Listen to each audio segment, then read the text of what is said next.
لو تناهيتم إلى سر الحياة وصنعتم كائنا حيا نرى لم نزد إلا يقينا بالإله، لم نزد إلا يقينا بالإله. بسم الله الرحمن الرحيم. اللہ جل شانہ کے فضل سے 2021 کے خانقاہی اجتماعات کا آج پہلا اجتماع ہے جو رحمت کائنات فاؤنڈیشن کے زیر اہتمام جامعہ نعمانیہ غلام محمد آباد میں مفتی طیب صاحب کی میزبانی میں منعقد ہو رہا ہے۔ اللہ جل شانہ نے ہمیں توفیق دی آپ سب کو کہ ظہر کی نماز کے بعد تقریباً 1 گھنٹہ الحمدللہ درود شریف پڑھا گیا اور 10-15 منٹ آیت کریمہ بھی پڑھا گیا اور استغفار کی ضرورت ہے۔ سیدنا یونس علیہ السلام جو اللہ کے پیارے نبی تھے، انتہائی قسم پرسی اور انتہائی بڑی مصیبت میں مبتلا ہو گئے تھے جب مچھلی کے پیٹ کے اندر چلے گئے۔ اللہ جل شانہ نے وہاں کتنے دن، کتنے مہینے، کتنے ہفتے، اللہ ہی بہتر جانتے ہیں، مفسرین کے مختلف اقوال ہیں، وہ پیٹ کے اندر ہی رہے۔ پھر اللہ جل شانہ نے القاء فرمایا کہ کہیے لا الہ الا انت سبحانک انی کنت من الظالمین۔ ایک تو اللہ نے اس پڑھنے کی برکت سے آپ کو نجات دے دی، زندہ ہی مچھلی کے پیٹ سے باہر زمین پر آ گئے۔ دوسرا اللہ نے یہ بشارت دے دی وَكَذَلِكَ نُنْجِي الْمُؤْمِنِينَ، ہم اسی طرح ہمیشہ مومنین کو نجات دیتے رہیں گے۔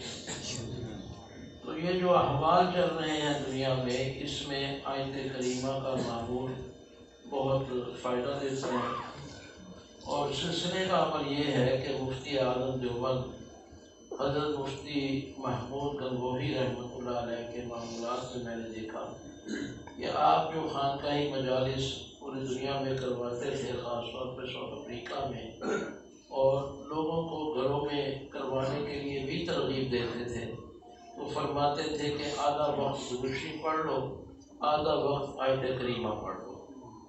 تو اس لیے میرے ذہن میں یہ دونوں باتیں آئیں کہ ہمارے احوال بھی توبہ استغفار کا تقاضا کرتے ہیں۔ اللہ تعالیٰ پوری انسانیت کو اس وبا سے اور مایوسیوں سے جلد از جلد نجات عطا فرمائے۔ اس کے بعد الحمدللہ ذکر بالجہر، ذکر بالسر، تسبیحات، ہر آدمی اپنے اپنے معمول کے مطابق مشغول ہو گیا۔ 30-35 منٹ ذکر کی مجلس ہوئی، پھر دعا مختصر کے بعد اپنے اپنے انفرادی معمول اور آرام کے لیے چھوڑ دیا گیا۔ عصر کی نماز کے بعد الحمدللہ ذات الصالحین کے اکثر حصوں میں سے تعلیم ہوئی جو 40-50 منٹ چلتی رہی، اللہ نے اس میں برکت دی۔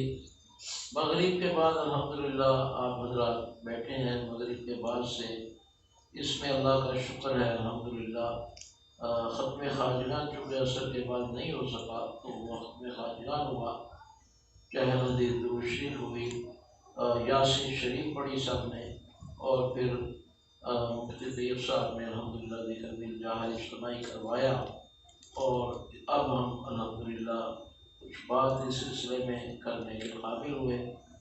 تو بات یہ ہے کہ حضور صلی اللہ علیہ وسلم فرماتے ہیں کہ تم میں سے ہر کوئی شخص جو ہے نا وہ کسی نہ کسی ذمہ داری پر ہے، اور جو جس ذمہ داری پر ہے بروز قیامت اسی کی ذمہ داری کا پوچھا جائے گا۔ خامد کو گھر والوں کے بارے میں، بیوی کو خامد کے بارے میں، بادشاہ کو رعیت کے بارے میں، رعیت کو اپنے حقوق کے بارے میں، اس پر جو حق اللہ نے واجب کیا ہے نا وہ اپنا کام پورا کرے، یہ دین کا تقاضا ہے۔ ہم لوگ دینی مدارس والے، دعوت و تبلیغ والے، خانقاہ والے، ہمارے ذمہ کیا ہے دنیا کے پوری دنیا کے جو حالات چل رہے ہیں، ہمارے ذمہ یہ ہے کہ مخلوق کو زیادہ سے زیادہ اللہ کے ساتھ جوڑا جائے، زیادہ سے زیادہ اللہ کے ساتھ جوڑا جائے۔ ہماری ڈیوٹی نہیں ہے کہ ہم بڑے بڑے جلوس نکالیں، جن کی ڈیوٹی ہے اللہ ان کو جزا دے، وہ اپنا کام پورا کریں۔ ہماری یہ ڈیوٹی نہیں ہے کہ ہم خطوط لکھیں اور لمبے لمبے احتجاج کریں، جن کی ڈیوٹی ہے وہ کر رہے ہیں، اللہ ان کو جزا دے۔ ہم دین کے طالب علم ہیں، خانقاہ کے لوگ ہیں، ہماری ڈیوٹیاں یہ ہے کہ ہم کثرت ذکر کریں اور ذکر کی مجالس قائم کریں اور خوب اللہ سے مانگیں۔ جو حضرات ظہر سے یہاں بیٹھے ہیں انہوں نے بھی محسوس کیا، ہم نے بھی محسوس کیا کہ کیسا اللہ کی رحمت اور سکینت کا احساس ہوا۔ دنیا جہاں سے لا تعلق ہو کر چند گھنٹے ہم بیٹھے ہیں تو کتنا لطف ہمیں محسوس ہوا، کتنا اللہ کے ساتھ قربت محسوس ہوئی۔ تو یہ مقصد ہے ان اجتماعات کا، اللہ تعالیٰ اس کو قبول فرمائے، اور جس نیت سے کہ پورے عالم میں انسانیت کی پریشانیاں دور ہو جائیں اور تمام دنیا کے جو حکمران ہیں اللہ ان کو ہدایت دے دے، اور جو ہدایت والے نہیں ہیں، جن کے مقدر میں ہدایت نہیں، اللہ انسانیت کی ان سے جان چھڑوا دے۔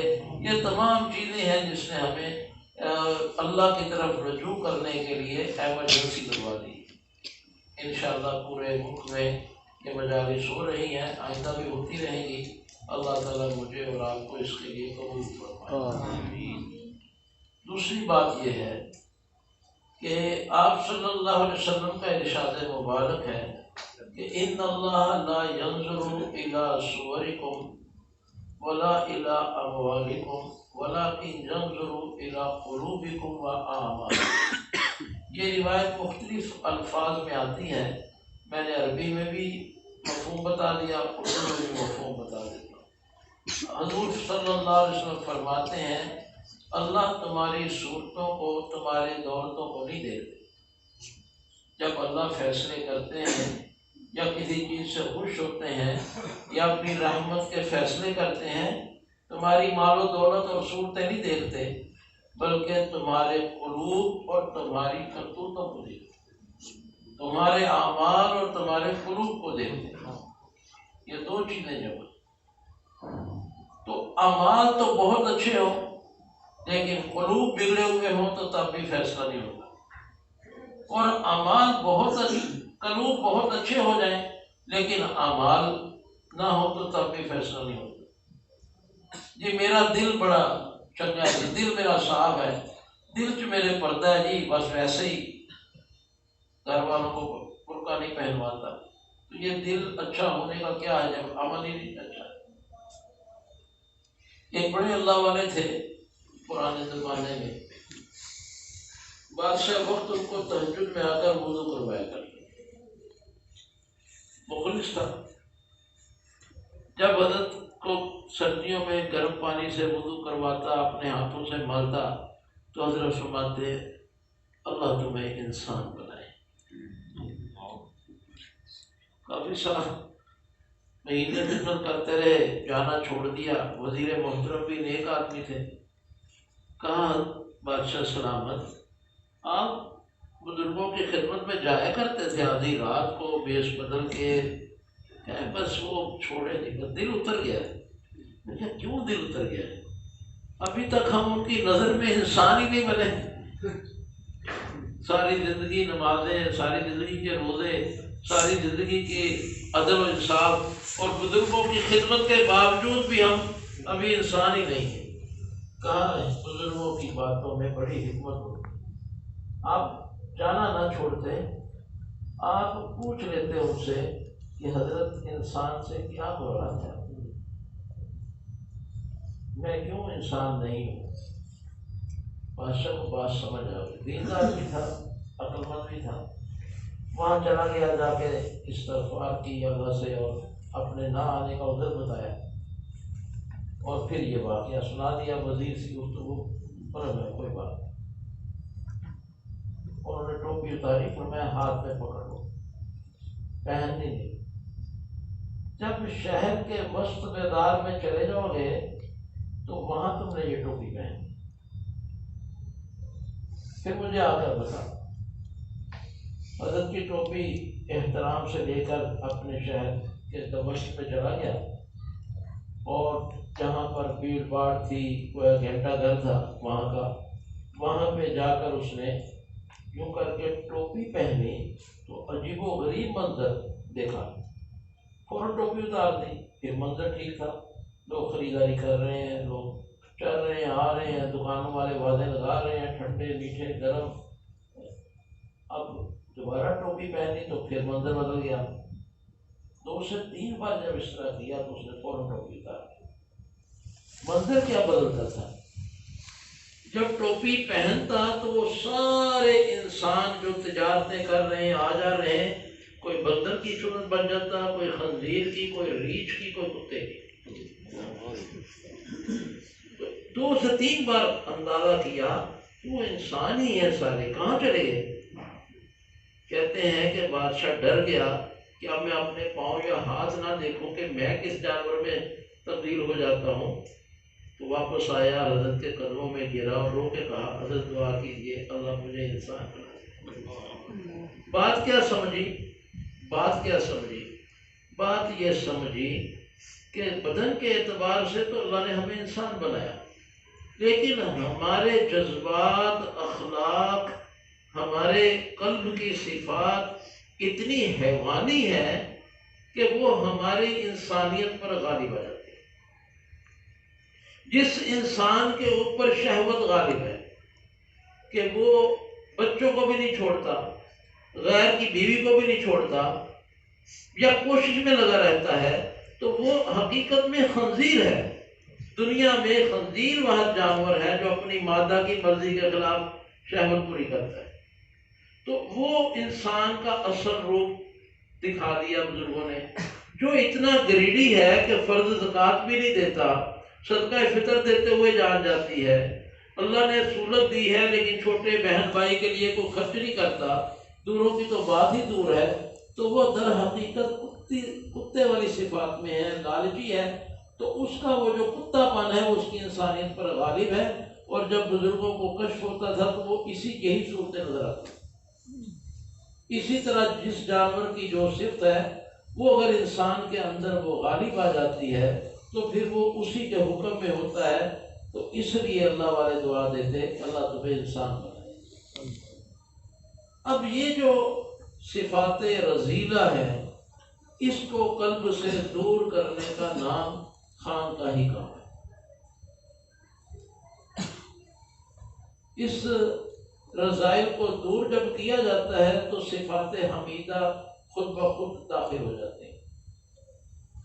حضرت تھانوی رحمۃ اللہ علیہ اس بارے میں حضرت شیخ فرماتے ہیں مجدد تھے، تزکیہ نفس اور تصفیہ میں اللہ تعالیٰ نے آپ کو بڑی عجیب و غریب فراست عطا کی۔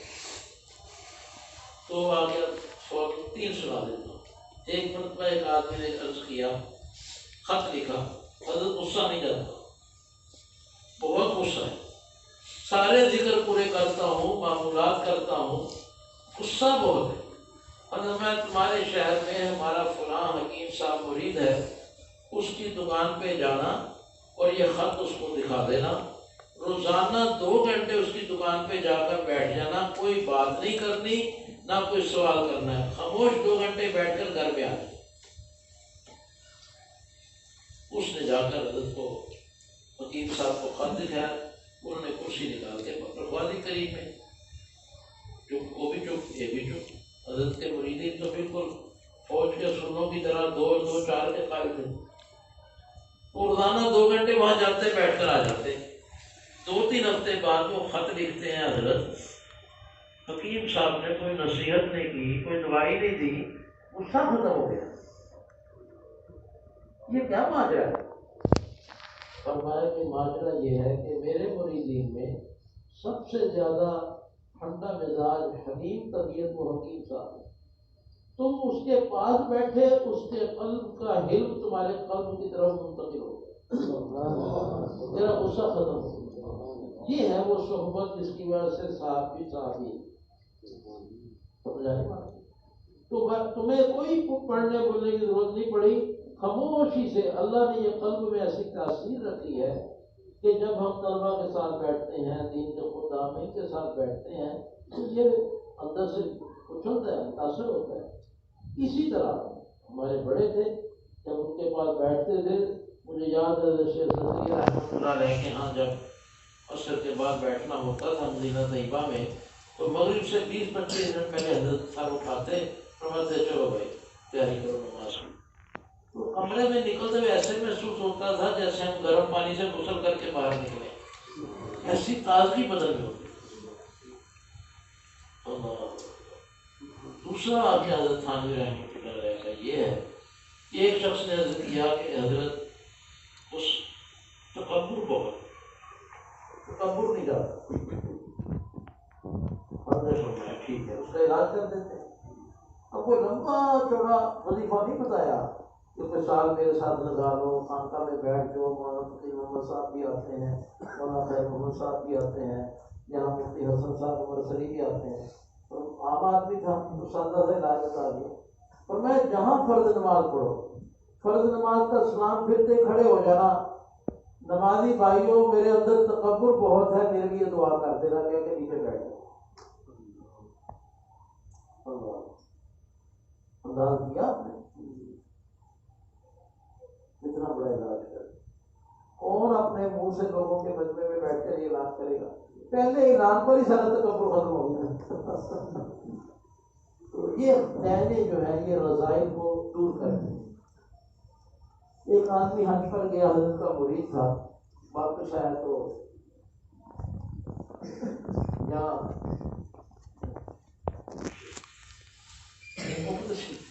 ایسا من تو آزاد اللہ رفع اللہ، ہمارے دوست ہیں اللہ کو برکت دے، ہماری درخواست۔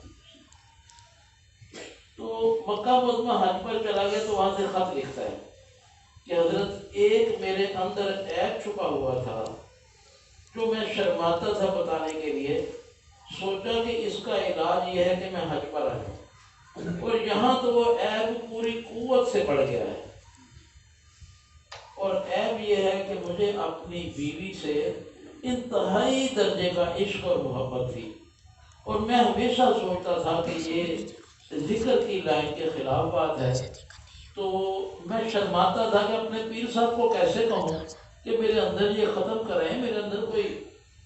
اور اس کے بعد میں نے سوچا چلو بیوی کو چھوڑ کے 2-3 مہینے کے لیے حج پہ چلا جاتا ہوں، تو یہاں تو حضرت میں روتا رہتا ہوں رات کو اس کو یاد کر کے۔ تو حضرت نے جواب پہ فرمایا کہ بیوی سے محبت ایمان کی علامات میں سے۔ عجیب بات، میرے حضرت فرمایا کرتے تھے عورت سے محبت کا جو خانہ ہے، اگر وہ حلال عورت کے ساتھ بھر گیا ہے تو یہ ایمان کی علامت ہے، اگر اس میں کمی ہے، ادھر ادھر محبتیں تلاش کرتا ہے، تو پھر یہ ایمانیات کی کمی ہے۔ تو ہمارے بزرگوں کے ہاں یہ خانقاہی سلسلہ اور بیت اور ذکر اذکار، اس کا مقصد یہی ہوتا تھا۔ دیکھیں ہر کام کا ایک مزاج ہوتا ہے، دین کے بہت سارے شعبے، آپ صلی اللہ علیہ وسلم کی آپ حیات مبارکہ دیکھیں، تہجد میں آپ اٹھتے تھے اور عشاء کے بعد تک، بعض کا تو عشاء کے بہت بعد تک مسجد میں تشریف رکھتے تھے، اور وہاں پر کیا کیا ہوتا تھا؟ سب سے پہلے تو آپ کی اپنی عبادات تھی، طویل تہجد، بہت طویل، لمبی لمبی صورتیں، اور حضرت عامہ عائشہ فرماتی ہیں کہ آپ کی قرات کا حسن مجھ سے نہ پوچھو، لا تسأل عن حسنہن وطولہن، ان نمازوں کی لمبائی اور ان کا حسن مجھ سے نہ پوچھو۔ ایسے لگتا تھا ایک ایک لفظ جیسے موتی کی طرح نکل رہا ہے۔ پھر اس تہجد کے بعد آ کر فجر پڑھانی، فجر کے بعد لوگوں کے خواب سننے، اگر کسی کو خواب آیا اس کی تعبیر دینی۔ اسی مسجد نبوی میں وفود آ رہے ہیں، کوئی نجد سے، کوئی یمن سے، کوئی حضرموت سے، اب ان وفود کو ملنا اور ان کے معاملات دیکھنا۔ پھر اسی دن میں دعوے آ رہے ہیں، آپ چیف جسٹس بھی ہیں، اب وہیں آپ فیصلے بھی کر رہے ہیں۔ اسی مسجد میں تقاضا آتا ہے کہ جی فلاں علاقے میں مسلمانوں کی بستی پہ جو کافروں نے حملہ کر دیا، پریشان کیا ہے، تو وہاں پہ ان کی طبیعت صاف کرنے کے لیے لشکر بھیجا جائے، تو وہیں آپ بلاتے اور مجاہدین کے نام لکھواتے اور کمانڈر بنا کر خود۔ کئی بار ایسا ہوا کہ آپ صلی اللہ علیہ وسلم پیدل اس کمانڈر کے ساتھ چلتے مدینے کے باہر تک کہ اس کو روانہ کر رہے ہیں اور ان کو ہدایت دیتے۔ جو علاقے فتح ہو گئے ان میں آپ نے گورنر متعین کیے تو ان کو بھی ہدایات دیتے۔ ابو موسیٰ اشعری، معاذ بن جبل، سیدنا علی رضی اللہ تعالیٰ عنہ، ان کو یمن کے صوبوں کے گورنر بھیجا اور ان کو ہدایات دی۔ اسی مسجد نبوی میں آپ کے پاس سلیق غطفانی رضی اللہ تعالیٰ عنہ تشریف لائے اور آپ کی ان پر نظر پڑی تو آپ کی طبیعت بدل گئی۔ مدینہ میں کچھ خوشحالی آ چکی تھی، تجارت ہو رہی تھی، ہزاروں صحابہ موجود تھے۔ یہ مسجد میں داخل ہوتے ہیں تو ان کے بدن پر کوئی کپڑا نہیں، انہوں نے بھیڑ کی کھال کی جو لنگی لپیٹی ہوئی ہے اور اسی طرح ہلکا سا جسم میں کوئی کھال کا ٹکڑا رکھا ہوا۔ آپ جمعہ کا خطبہ دے رہے ہیں اور حضرت سلیق غطفانی رضی اللہ تعالیٰ عنہ مسجد میں داخل ہوئے۔ آپ نے خطبہ روک دیا، فرمایا سلیق قوم فصلی رکعتیں، کھڑے ہو جاؤ، 2 رکعت نماز پڑھو۔ یہ تاریخ میں ایک بار ہوا، سیرت طیبہ میں ایک بار ہوا کہ جمعہ کا خطبہ روکا گیا۔ آپ اپنی جگہ پر ممبر میں نیچے بیٹھ گئے، سلیق غطفانی نے بہت خشوع سے 2 رکعت پڑھی، صحابہ نے مڑ مڑ کے دیکھا، آپ نے جمعہ کے خطبہ میں ان پر صدقہ کرنے کی فضیلت بیان کی۔ اب ان کی غربت دور کرنے کے لیے ہم باہر لگ گئے تو ویلفیئر کا کام بھی آپ نے مسجد نبوی میں کیا، اور بے پناہ کام ہے، طوالت ہو جائے گی۔ آپ قاضی بھی تھے، مدرس بھی تھے، پیر بھی تھے، مرشد بھی تھے، شیخ بھی تھے، بادشاہ بھی تھے، سب کام آپ نے کیے۔ کس کی حیثیت ہے امت میں کہ ان سب کاموں کو وہ اکیلا کر لے؟ کوئی کر سکتا۔ آپ تو انبیاء کے بھی سردار۔ صحابہ کہتے ہیں کہ ہم آپس میں بات کیا کرتے تھے، رسول اللہ صلی اللہ علیہ وسلم کی قوت کو گنا کرتے تھے تو انداز کرتے تھے کہ آپ کو 40 آدمی جتنی قوت حاصل ہے۔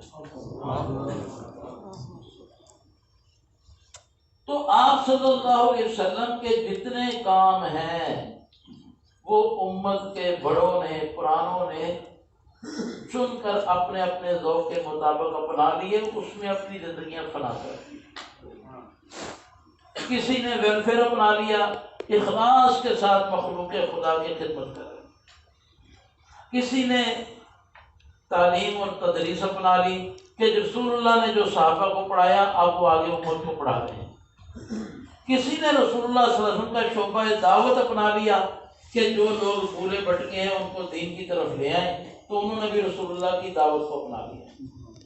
کسی نے انصاف کا پہلو پکڑ لیا اور حقیقی انصاف اگر کرے تو وہ بھی رسول اللہ کا نائب ہے کہ رسول اللہ صلی اللہ علیہ وسلم قاضی بھی تھے اور اس کے مطابق انصاف کرتے رہے۔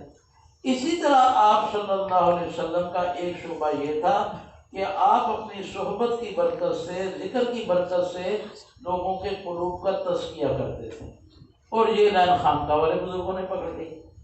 تو اس لیے بنیادی عقیدہ اور ایمان تو ہمارا یہ ہے کہ اسلامی سیاست ہو یا خانقاہی کام ہو، جتنے بھی دین کے کام ہیں جو رسول اللہ نے کیے ہیں، یہ سب کے سب رسول اللہ کے کام کرنا امت کا فریضہ تھا۔ اگر کوئی ایک کام میں کمی رہتی تو ہم وہاں جواب دہ ہوتے۔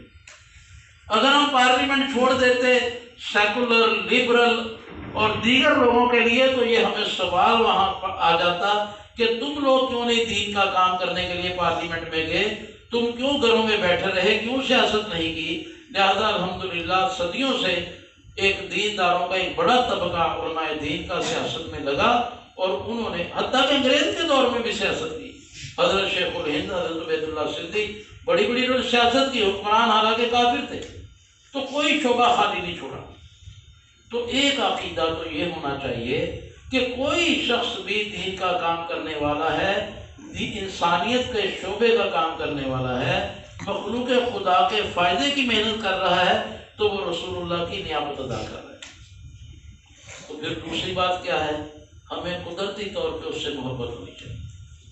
قدرتی طور پر، حتیٰ کہ ہمیں تاجروں سے بھی محبت ہونی چاہیے۔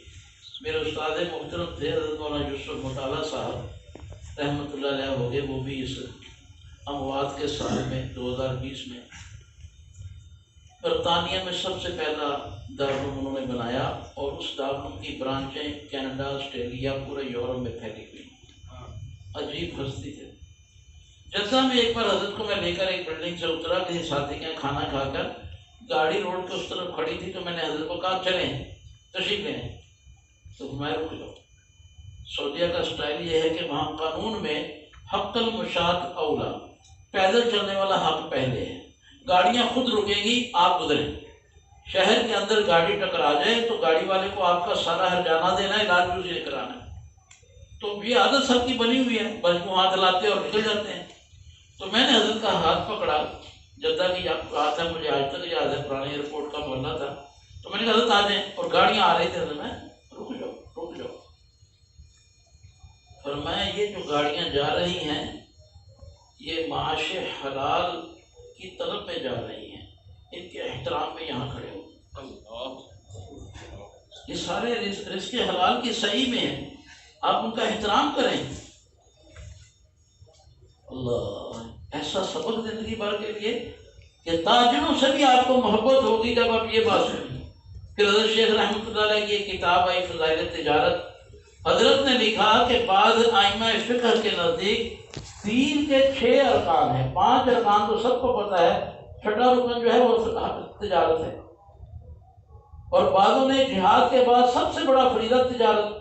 اب آپ سوچیں اگر تجارت نہ ہماری امت کے افراد کریں تو یہ روشنی مسجد میں کون لگائے گا؟